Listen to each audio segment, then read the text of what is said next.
హైదరాబాద్ లో కన్సల్టేషన్ మరియు 3,500 రూపాయల colour Doppler test Avis hospitals లో ఉచితంగా పొందండి. హాయ్ హలో నమస్తే, welcome back to Suman TV. ప్రస్తుతం స్టూడియోలో ఉన్నారు ప్రొఫెసర్ కామేశ్వరి మేడం. నమస్తే మ్యామ్. నమస్తే అండి. మ్యామ్, ఎన్నో కథలు చెప్తున్నారు. మరి ఈరోజు మా వ్యూవర్స్కి ఈ మంచి కథ ఏం చెప్పడానికి వచ్చారు? ఈరోజు ఒక జానపద కథ. జానపద. మీకు జానపద కథలు అంటే తెలుసా? కొన్ని జానపద సినిమాలు చూసారా? విఠలాచార్య మూవీస్ ఓల్డ్ చూసారా? Movies, old movies. ఏంటి చెప్పండి అవి జానపద కథలు అంటే?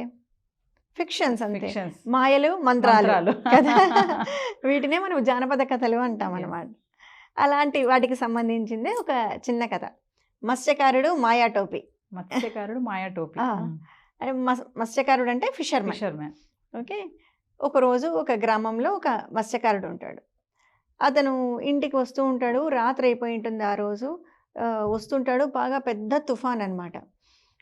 పెద్ద తుఫానుకు వస్తూ ఉంటే అతను ఒడ్డుకు చేరేసరికి ఆ బోటును కట్టడానికి ట్రై చేస్తాడు.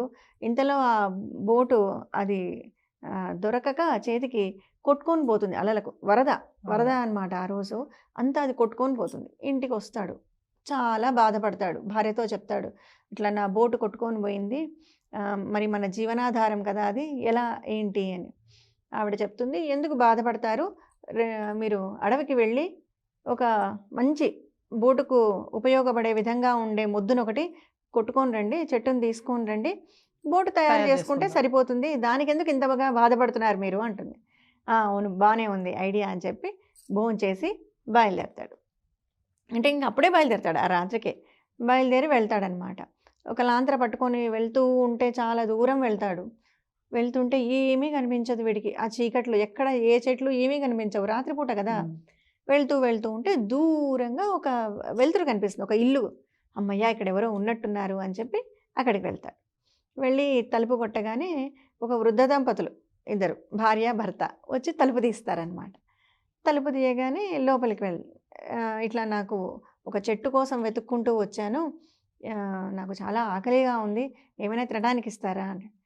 రా బాబు అని లోపలికి తీసుకొచ్చి కూర్చోబెడతారు. నువ్వు ఇక్కడే కూర్చో, కదలద్దు, మేము ఇప్పుడే నీకు ఆహారం తెచ్చిస్తామని వాళ్ళిద్దరు లోపలికి వెళ్తారు. లోపలికి వెళ్తారు. 5 నిమిషాలు అవుతుంది, 10 నిమిషాలు అవుతుంది, వీళ్ళు రారు ఎంతకు. వీడికి ఏదో అనుమానం వచ్చి చూద్దామని తలుపు తీసి చూస్తాడనమాట. తలుపు తీసి చూసేసరికి వాళ్ళిద్దరు మాట్లాడుకుంటుంటారు.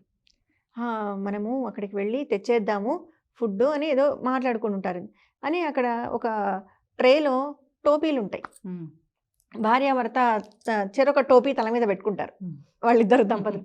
పెట్టుకొని మాయమైపోతారు. వీడికి అది చూసరికి ఆశ్చర్యం అవుతుంది, అసలు ఏంటి ఇదంతా అని లోపలికి వచ్చి చూస్తాడనమాట. చూసి వీళ్ళు ఎక్కడికి వెళ్ళారు ఏంటి, ఏదో తెలుసుకోవాలి, ఏదో ఉంది ఇక్కడ అని. ఇంకొక టోపీ ఉంటుంది అక్కడ. ఆ టోపీ తీసి వీడు పెట్టుకొని వాళ్ళిద్దరూ ఎక్కడికి వెళ్ళారు, నేను కూడా అక్కడికే వెళ్ళాలి అనుకుంటాడు. అనగానే వీడు కూడా మాయమైపోయి అక్కడ ప్రత్యక్షం అవుతాడు. అది ఒక పెద్ద రాజభవనం, వంటశాల. రాజభవనంలో వంటశాల. వీడు ఫుడ్ అడిగాడు కదా, ఫుడ్ తెద్దామని పాపం వాళ్ళు అక్కడికి వెళ్ళారు. వెళ్తే అక్కడ బాగా మొత్తం అన్ని లడ్లు, స్వీట్లు, అన్ని పలహారాలన్నీ పేర్చి ఉంటాయి అన్నమాట టేబుల్ మీద.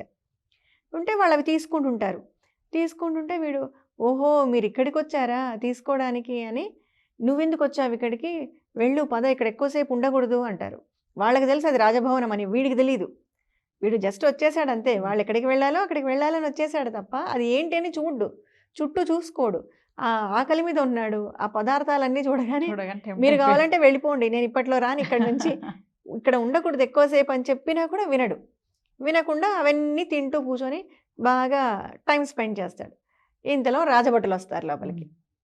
అరే నువ్వేనా ఇన్ని రోజుల నుంచి ఈ ఆహార పదార్థాలన్నీ దొంగిలిస్తున్నావు ఇక్కడ, ఆ దొంగవు నువ్వేనా అని చెప్పి వాడిని పట్టుకుంటారు. పట్టుకొని బయటికి తీసుకొని వెళ్తారు, రాజు దగ్గరికి తీసుకొని వెళ్తారు. మహారాజా, మనం ఇన్ని రోజుల నుంచి వెతుకుతున్నాం కదా, ఇదిగోండి దొరికేశాడు ఈ దొంగ, వీడే. నేను కాదు ప్రభో, నాకేం తెలియదు అని చెప్తాడు. ఏం చెప్పినా నమ్మరు, ఎందుకంటే రెడీ హ్యాండెడ్గా దొరికిపోయాడు కాబట్టి ఇంకా నమ్మరు అనమాట. నేను కాదన్నా కూడా నమ్మరు. ఇంకా వీడికి ఏం చేయాలో తెలియదు. ఏమైనా సరే మరణశిక్ష వేయండి అంటాడు. మరణశిక్ష వేయండి అంటే ఇంకా వీడికి ఆ కాస్త సేపట్లో ఆలోచించడం మొదలు పెడతాడు. ఎలా తప్పించుకోవాలి, నేను ఎట్లా తప్పించుకోవాలని ఆలోచిస్తూ ఉంటే వాడికి వెంటనే, అంటే ప్రాణం మీదకి వచ్చినప్పుడు ఆలోచనలు కూడా వస్తాయి, ఉపాయాలు దొరుకుతాయి అన్నమాట. ఇంకా ప్రాణం పోతుంది అనగా వాడికి ఆలోచన వస్తుంది. మహారాజా, అయితే నాదొక చిట్ట చివరి కోరిక అంటాడు. సరే ఎలాగో చనిపోయేవాడివి కదా, నీకేం కావాలో చెప్పు అంటాడు.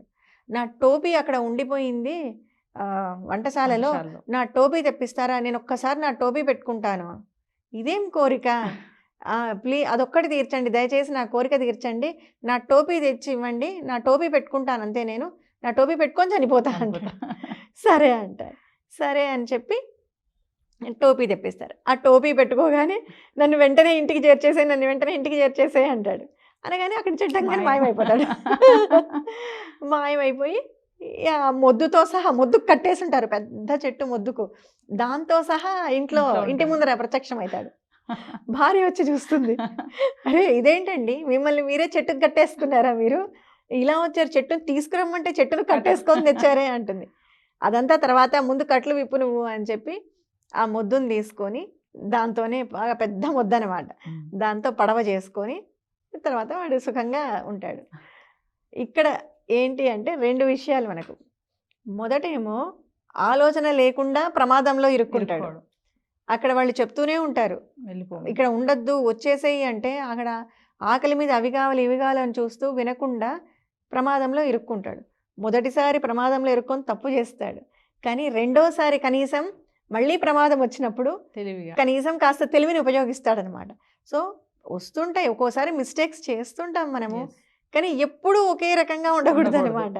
కనీసం ఒకసారి కాకుండా ఒకసారి కాస్త బుర్ర ఉపయోగించాలి. ముఖ్యంగా ప్రమాదాలు ఎదురైనప్పుడు మన బుర్రని బాగా షార్ప్ గా యూజ్ చేయాలి. చాలా మంది టెన్షన్ లో అర్థం కాదు. మొదటిసారి తప్పు చేశాడు ఉపయోగించకుండా, రెండోసారి కనీసం తన ఆలోచనను ఉపయోగించి అక్కడి నుంచి తప్పించుకుంటాడు. అది మత్స్యకారుడు మాయా టోపీ.